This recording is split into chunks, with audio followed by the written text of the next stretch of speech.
Da, este deja. Ce părere aveți de faptul că vor să introducă în școală la matematică cifrele arabe? Păi, cine înțelege pe alea?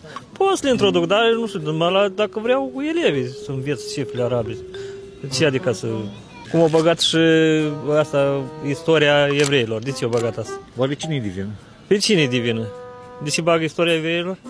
Acum vreți cifre arabe, ce vreți să ne... Păi dar învățăm și istoria romanilor, de ce nu învățăm și pe cea a evreilor? Dar istoria de ce nu o bagă total? Nu învățăm și despre evrei în istorie? Dar asta cu cifrele arabe totuși nu e culmea? Ar fi culmea și cu asta, da. Nu aș putea să vă spun aici. La matematică, cifrele arabe. Nu e bun, părere proastă. Nu e o părere bună. Nu mi se pare corect, pentru că noi nu știm arabă.